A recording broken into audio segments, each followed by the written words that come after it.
Hey, what's going on everybody, and welcome back to another episode of Fallout 4 Mods Weekly. This week we have a nice little variety of mods, including some settlement mods, armor mods, and even some weapon mods. So, without further ado, let's go ahead and jump right in with the first mod, and that's going to be Repaired Croup Manor by NoRespawns. This is going to be a nice little update to Croup Manor that's going to fix it and repair it, but in a nice, immersive, and lore-friendly way. I see a lot of clean and smooth settlement type mods that will completely revamp it and make it look a little bit modern or even pre-war, and that's just not what I'm personally looking for in a settlement, and I'm sure that's the same for a lot of you guys out there as well. This mod is going to repair Croup Manor in a nice immersive way. Firstly, by repairing the main structure to make it look not as damaged as it did previously with some of the in-game assets, and then going further to patch up some of the holes in windows with in-game things like plywood and different pieces of scrap. This type of look is something that I feel a lot of players try to achieve in-game with different workshop items, but now this one just does it all for you with the simple download of a mod. So Croup Manor now has a really nice base for you to start modding on your own. On top of that, it does add a really nice fence around with some of the junk fence items, as well as some other items that aren't available in the workshop menu. On top of that, the entrance is really nice with some strung up lights that look really cool and welcoming, and definitely inviting to different traders and settlers. I've always liked Croup Manor as a settlement location, and this definitely makes it much more appealing to build at, and I'll probably be using it the next time I attempt to build there myself. Definitely a wonderful mod and worth a download. Moving on, we have another settlement mod, and that's going to be More Prefabs by Elha, aka Zorkaz. This is going to do exactly what it sounds like and add more prefabs into the game. Specifically different shack prefabs, as well as some cool guard tower prefabs, which I feel like a lot of people are really going to appreciate. This doesn't take all of the building out of the game, but it does help you cut corners just a little bit when it comes to bigger structures. This way, if you're really trying to flesh out a town for all of your settlers to have different unique buildings, you can place down a few of these without them being repetitive, and they'll have actually good looking shacks. And on the plus side, you won't have to do any of the hard work. Simply plop this down. It already has some really nice foundation, meaning that you can plop it just about anywhere, even if the ground is uneven, as they are all on struts or cement foundations, and then simply add a staircase and it's ready to go and be decorated. This is going to add a total of 16 new shack prefabs as well as 7 new guard towers. So let's go ahead and go check them all out and see what exactly there is to offer. Starting here with our shack prefabs, you can see these things look pretty vanilla, but in a good way. They're using all vanilla assets, but they're built very nicely and not like the regular standard vanilla shacks. And as you can see, like I said earlier, they're all up on struts, meaning you can place them even in areas that are maybe covered in water. Just add a staircase to the front and they're good to go. So for starters here, we have a pretty simple looking one, but as you can see, it's not just a simple square. We have some really nice intricate designs in here. Something you could easily build in vanilla, but still, it's already made for you.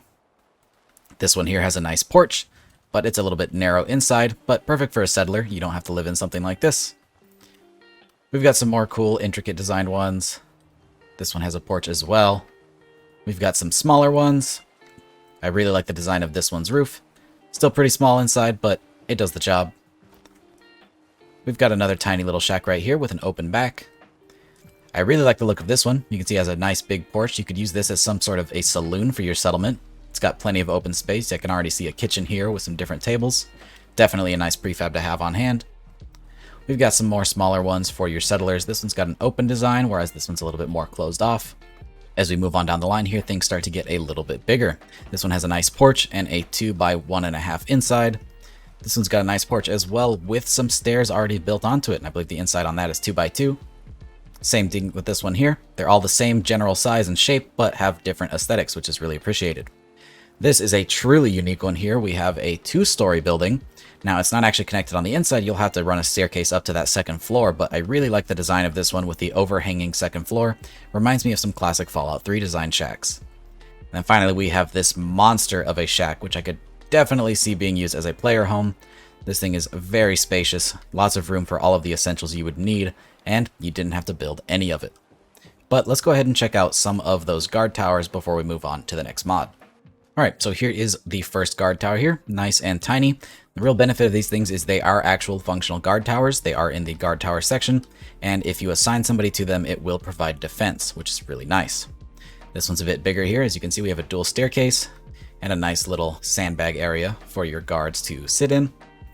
And as we move down the line, they get bigger and bigger. As you can see, we just keep getting taller, and then soon we start expanding wide to the point where these are actually full-on structures with a guard tower at the very top. As we move on, they just keep getting bigger. These things are really, really cool. And again, prefabs, meaning you can just plop these down wherever you need a guard tower and assign guards whenever you need to. Really a cool mod and definitely a convenience to a lot of settlement builders out there. Moving on, we have a new armor mod, and that's going to be the Hooded Synth Helmets by Fliteska. This mod is going to add the new Hooded Synth Helmet armor into the game, which has a handful of wonderful options. In order to get your hands on one of these helmets, you're actually going to need to craft it at the chemistry station, and from there, take it to an armor workbench where you can see all of the really cool color options.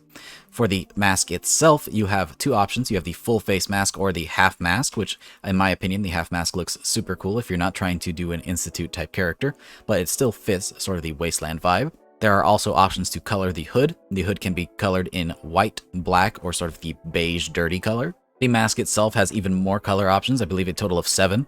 You have black, black dirty, metallic, white, white dirty, standard, and standard dirty.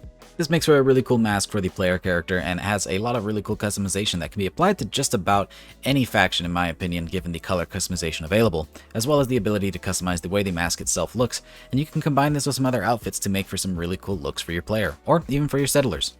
Choice is yours with this mod, and it's a really great one that you can craft at a whim.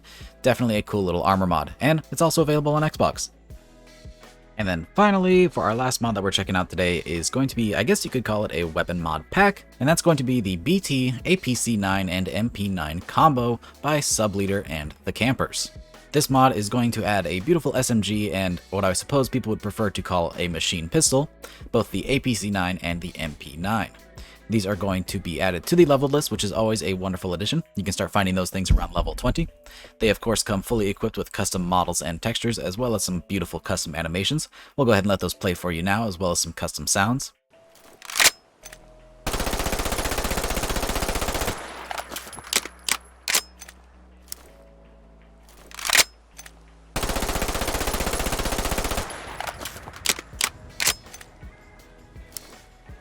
If you don't fancy going and searching for this with those level list integration, you can also craft it at the chemistry station under the new B&T category, or of course you can always just spawn one in via the console.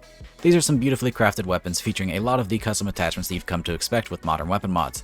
Just about anything you can imagine can be added to this thing, including a handful of different grips, laser sights, flashlights, optics, and of course suppressors.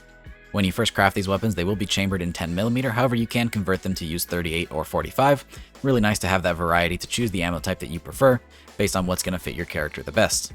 This mod also has support for tactical reload, so if you are a tactical reload user, you will get those different animations for empty and half-empty magazines. This is an incredible new modern weapon mod. I'm especially happy to see an MP9 make its way over to Fallout 4. This is something that I'm sure a lot of people have been asking for, myself included, so I'm really happy to see it, and having those custom animations as well is always a huge plus, especially for a weapon like the MP9. Incredible work by Subleader as always, and I highly encourage anybody to go try this mod out, as well as any of the other mods that we checked out in this video. That's pretty much going to wrap it up for this week. If you want to try any of these mods, as always, they will be linked down in the description below. And if you enjoy them, don't forget to endorse and support the mod authors in any way that you can. Just show your appreciation for all of their hard work. And if you enjoyed this video, drop a rating. Subscribe if you haven't already for more videos just like this, and I hope to see you in the next one. And really quick, I'd like to make a shout out to all of our patrons. Your donations are greatly appreciated and really help to support the channel and videos just like this one. So again, thank you.